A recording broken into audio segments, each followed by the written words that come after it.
Hi, I'm Mimi Geerges. ISIS is one of the most bloodthirsty jihadi groups in history. Syrian analyst and author Hassan Hassan has written a book about where they came from and how they operate. Surely that doesn't mean that they're undefeatable. No, they are unstoppable. They will remain with us as a menace for at least a decade. They're not going to go away because their opponents are not capable of doing the right thing to defeat them. Welcome to the Mimi Geerges Show.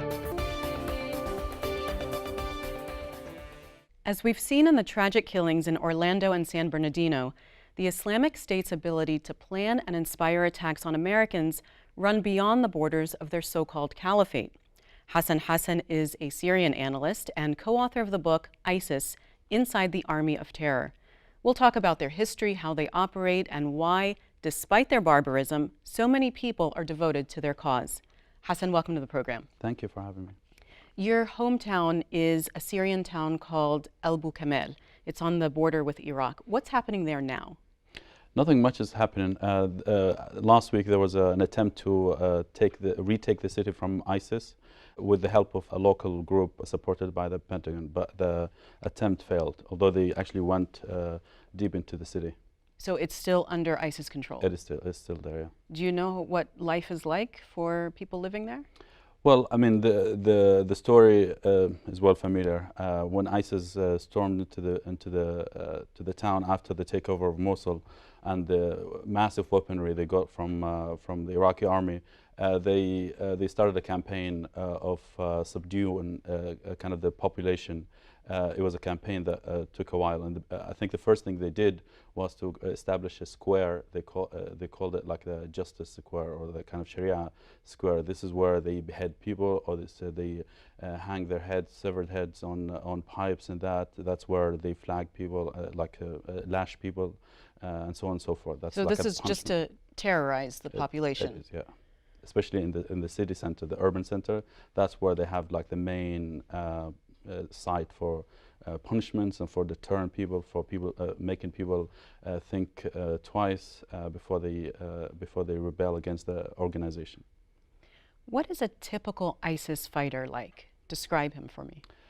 Typically, it's hard to say because they're different kinds. In the book, we identify 6 categories of people who join ISIS, but I think the most important ones are 3 categories. There's the long-standing radicals, people who are really believe in this ideology. Not today, not yesterday. It was they believed in this for a decade or two, and it's part of a movement, an extremist movement that labels fellow Muslims as kind of infidels or apostates. And there's the young people. These are very young people who joined ISIS when it stormed their villages, or before that there was a process of indoctrination and kind of recruitment throughout Syria and Iraq. These are young people who suddenly started to think, oh, this is maybe an Islamic state, and this is what they tell us about Islam. We never heard these stories before, and this is what we believe is the right group to join. These tend to be very zealous. They believe in the organization. Suddenly they act as adults. They speak back against their parents. They say, no, you're wrong. This is the organization that will ensure that we dominate, and so on and so forth. And there's another category. I think this is very important because it's beyond ISIS. It goes beyond this challenge of ISIS, which is people who believe in the political ideology of ISIS. People who think that ISIS stands for something, and not only stands for something, but also capable of doing something, which is to break the stagnation of the political order in the region, or the kind of...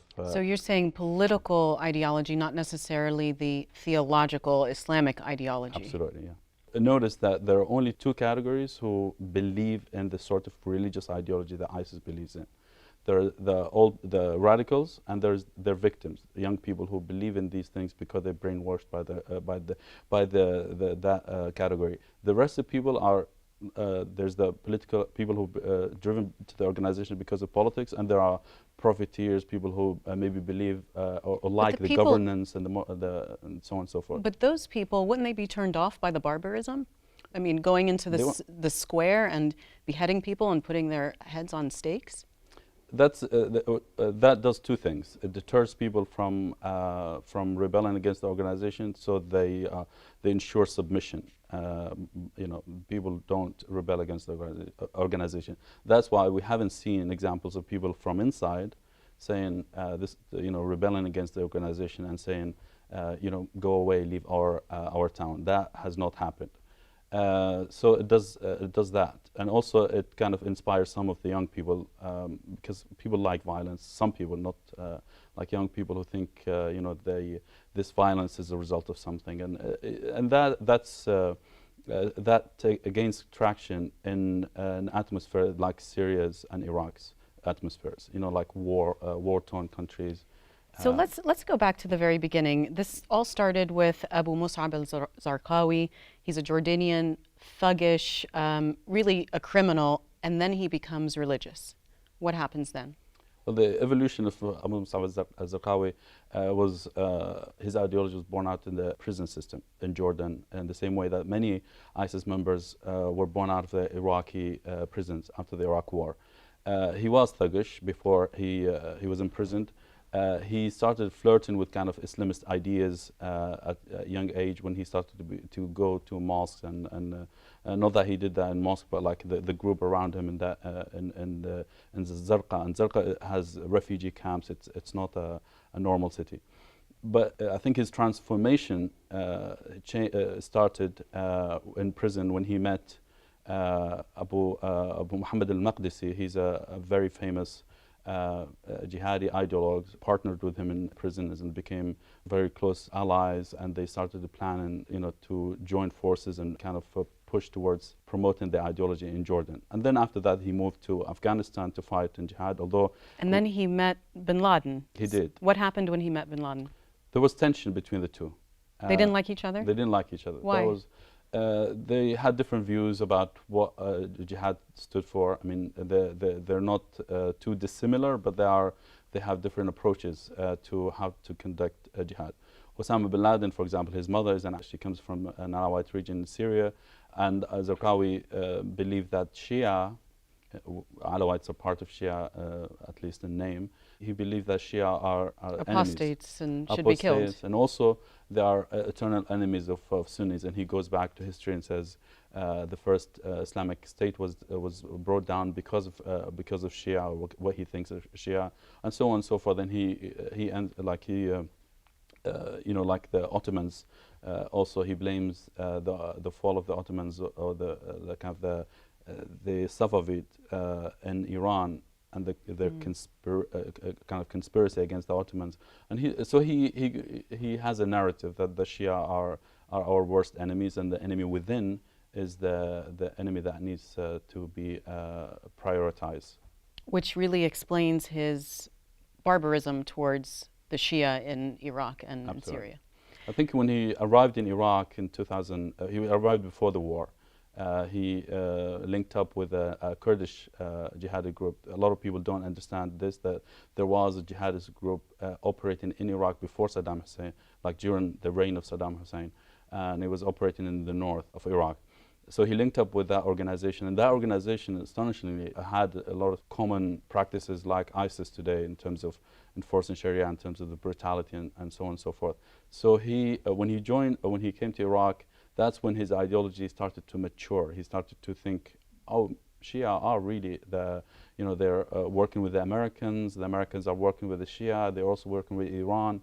There must be something going on. So his ideas, his hatred towards Shia, and his focus on Shia started to take root. So here's the incredible part, is that Iran supported Zarqawi in those early years.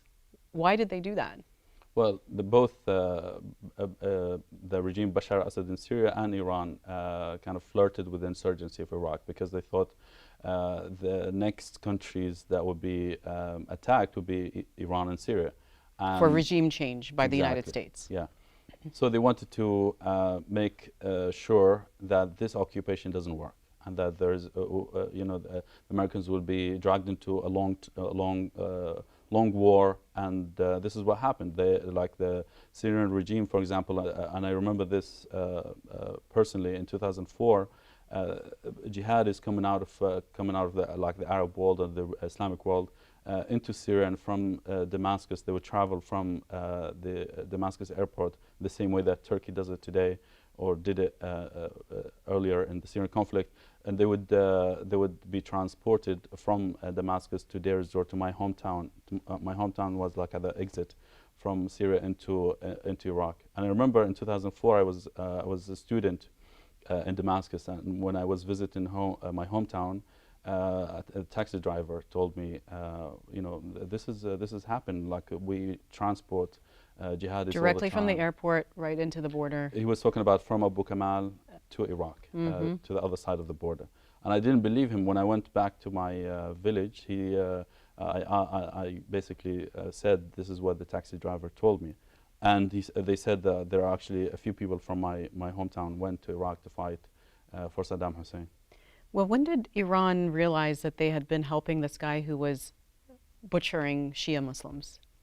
Well, it's a cynical game. A cynical game that some people believe still goes on, not in the sense that Iran still supports jihadists, but there is a sort of a deconfliction, if you like, between jihadists and Iran. They are fighting in Syria, supposedly by proxy, but there are rumors that there are still jihadists flowing from Central Asia, from Afghanistan, so on and so forth, to through Iran to Iraq or to Syria, through the Kurdish regions and so on. So there is that sense that that continues. They obviously today support the opposite side, the Assad regime, and also the Hashd al-Sha'b, or the popular mobilization forces or units in Iraq, which is a pro-government militia. And this organization has spearheaded the fight against ISIS in Iraq. And this is the trick, that both Iranian-backed militias and jihadists, Sunni jihadists in the region, benefit from each other. They actually, their existence, the existence of each one helps the other to promote its own narrative and to make sure they get their rally people and mobilize people around them. What do we know about the new leader of ISIS, Abu Bakr al-Baghdadi? So he took over in 2010. That's when he became the leader of, at the time it was the Islamic State in Iraq. But Zarqawi was killed in 2006. That's right. By an American airstrike. Right, and he was followed by another person who is not a local, but he appointed Abu Omar al-Baghdadi as the leader to Iraqize the organization. So Abu Bakr al-Baghdadi is different from previous ones because he's actually different from almost all jihadist ideologues and leaders, that he actually has training, religious training, or like academic training. He has a PhD in Islamic studies. He specialized in recitation of the Quran. And he graduated, I believe, in 2010. It's still murky that some people question even his PhD. But he claims also that he's a descendant of the Prophet Muhammad, or Prophet Muhammad family, through his grandson Al-Hussein, who's revered by the Shia, which is ironic. But he believes that he's a descendant of the Prophet because, or he promotes that because that helps him in building legitimacy as a caliph or leader for Muslims. He was actually in Camp Bucca, which it's an American prison in Iraq, for about a year in 2004. That's correct. What did he do there during that year in prison? Well, we interviewed someone who oversaw the prison at the time, an American general, but he wasn't sure whether Baghdadi was the person he knew. But there are a few kind of anecdotes we can connect, that he was a religious leader in prison, that people resorted to him and kind of consulted him on various issues. And you mean other people in prison, other prisoners? Exactly, other kind of fellow prison inmates. And then he also linked up with former Ba'athists who repented, according to their kind of propaganda. and they became religious after the Iraq War. Some of them even resisted the Saddam Hussein regime in the 90s. One of the longest serving ISIS clerics, in fact, turned out to be that he was a jihadist since the 1980s, and a lot of people thought he was a Ba'athist, but he was a cleric. So he linked up with all these people, and he showed some signs of leadership, that he was actually a leader, and he was knowledgeable, but also he proved to be useful for other people who wanted to build a state, build some sort of an organization that represents Muslims, on the premise that this is a legitimate Islamic entity, that all Muslims, especially Sunnis, have to rally around it. You talked about how Bashar al-Assad during the Iraq War would facilitate fighters coming right over the border into Iraq to destabilize Iraq. Why would he want to destabilize Iraq, and does he still want to destabilize Iraq? I mean, it's the only smart thing to do as a dictator who's afraid, who's kind of is afraid that his turn would be next.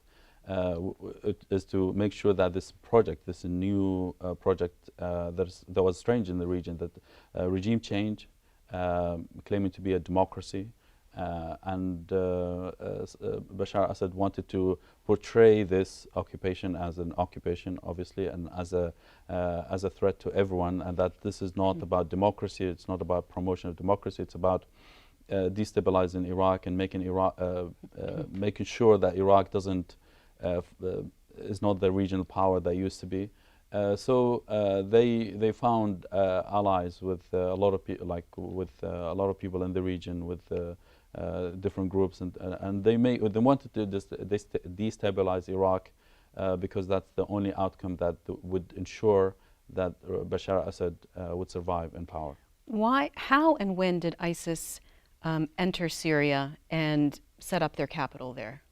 So it was Ramadan 2011. That's when Abu Bakr Baghdadi dispatched a few of his lieutenants, people who, some of them were Syrians and some Iraqis, and I believe there were like a half a dozen, fighters. Some of them were leaders. I actually interviewed one of them, and he used to be a cleric with ISIS for many years. And he was also a person who dealt with tribes. He was in charge of tribal affairs in Iraq. So he went there and he was dispatched to a tribal area, which is Deir ez-Zor, my own hometown. And that's where he mainly operated. The rest were dispatched in the rest of Syria, and they started to revive some of the cells that alZarqawi established before inside Syria. And they start to operate and hit against the regime. In the beginning, their strategy centered around hitting the regime in as many areas as possible, so it seemed like they are a big organization. So they want to maximize their presence in Syria. Why is Raqqa the capital? Why did they pick that as the capital? They didn't pick it. I mean, Raqqa was, I can tell you, like, from a military perspective, like Raqqa was one of the provinces in eastern Syria that didn't rebel against the regime, that didn't have a local protest movement, or a very vibrant one, an organized one. So suddenly collapsed because some outsiders, rebel forces from Aleppo and from other areas, came to Raqqa and took Raqqa from the regime. So there's no local resistance. So there was a process of there was a turf war, competition, rivalry between different forces. And ISIS, when ISIS started to operate in that area, started to work with locals, started to buy the loyalty of some people who operated inside Raqqa. And when they announced the caliphate, a lot of the people who were part of Jabhat al-Nusra, which is an al-Qaeda organization. Exactly. They joined ISIS. Jabhat al-Nusra, exactly. You say in the book that ISIS has sleeper cells. What does that mean? This is one of the major elements in the way ISIS operates in Syria, Iraq, and elsewhere, to make sure that not every member is known as an ISIS member, that there are sleeper cells operating in different areas. This was very central to how they took over areas. Their strategy is like this: that when they go to an area, they have already gathered so much information about the demographics, the people who live there, influential people, their potential enemies, and so on and so forth. So they knew in advance what goes on in that town. And they also had bought loyalty already there, so they had like sleeper cells, people who when ISIS advances in that area, they would just take over from inside. That was a pattern that existed for a while, and ISIS still has that in areas outside their control. They have people inside Baghdad, inside Damascus, inside the coastal region in Syria, and also in Turkey and elsewhere. There was a divorce, so to speak, between al-Qaeda and ISIS. What happened between the two?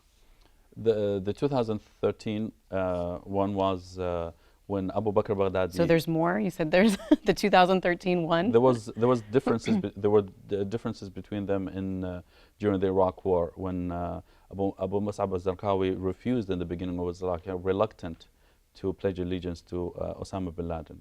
And in fact, he also had the same problem in Afghanistan when he had his own camp, but he wasn't really part of al-Qaeda. He was sponsored by al-Qaeda, but he wasn't by Osama bin Laden, but he didn't pledge allegiance to al-Qaeda. And then during the Iraq War, but the major one in 2013, that's when Abu Bakr Baghdadi from Iraq unilaterally announced a merger between Jabhat al-Nusra, al-Qaeda affiliate in Syria, and his group, Islamic State in Iraq. So it became Islamic State in Iraq and Syria. And that's when al-Qaeda Central refused that and said, no, each group operates in its territory, as in ISI will be in Iraq, and Jabhat al-Nusra will dominate in Syria. And Abu Bakr Baghdadi insisted, and that's when the major rupture happened. And still to this day. And still to this day. And this will define actually the next few years and probably a decade. This rivalry is at the heart of ISIS operations outside Syria and Iraq. They want to establish themselves as the global leader of jihad. So if you notice, even their messaging is different. Their messaging in Libya, just outside Iraq and Syria, and Turkey and elsewhere, when they carry out an attack, also in the West, of course, they portray themselves as the true heirs of Osama bin Laden. Whereas inside Syria and Iraq, that messaging is not really so clear. They focus on sectarianism and other issues that are more locally, they're more local. What comes next for ISIS? What's in their playbook? What's their next priority? The next priority, I think, we have now a very dangerous phase where we see that ISIS is losing ground. It's lost 50% of its ground in Iraq and 20% of its territory in Syria. That's a total of like 40% of its territory lost over the past few years, or like 2 years. The problem today is that as they are losing territory, they're also increasing their suicide operations inside Iraq and Syria and outside. This is a trend that has been going on since November. If you notice, like at the time, November and before, they carried out 50 to 60 suicide operations a month. Today, they carry out 80 to 100 operations a month. That in Iraq and Syria? In Iraq and Syria alone. That shows you how many people they have who can still believe in this organization and believe they blow themselves up.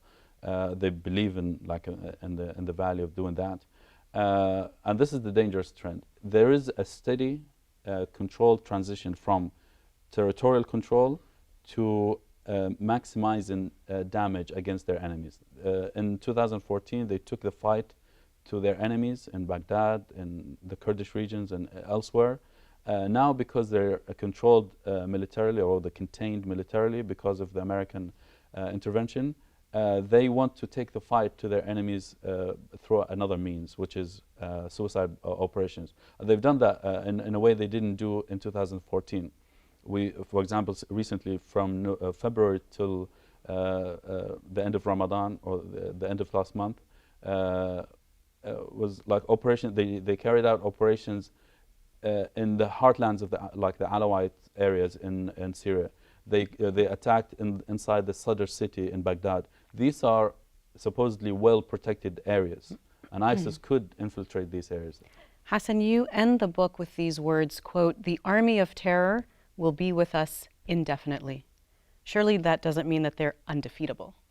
No, they are stoppable. In 2014, we thought it was unstoppable because the Americans were not there. The Americans came and changed the equation. They will remain with us in terms of ideology. They will remain with us as an insurgency in Iraq and Syria. They will remain as a menace for at least a decade. They're not going to go away. And I say that not because they are somehow undefeatable, but also because their opponents are not capable of doing the right thing to defeat them, which is the political solution in Syria and Iraq that appeals to everyone, and that everyone sees value in becoming part of this government and seeing the government as serving their own interest rather than a sectarian government beholden to Iran. Hassan, I want to thank you so much for being on the program. Thank you. This has been the Mimi Geerges Show. You can see all of our programs on WHUT.org and YouTube. Connect with us on Facebook and Twitter and leave me your comments there. Thanks for watching, and I hope you'll join me again next time.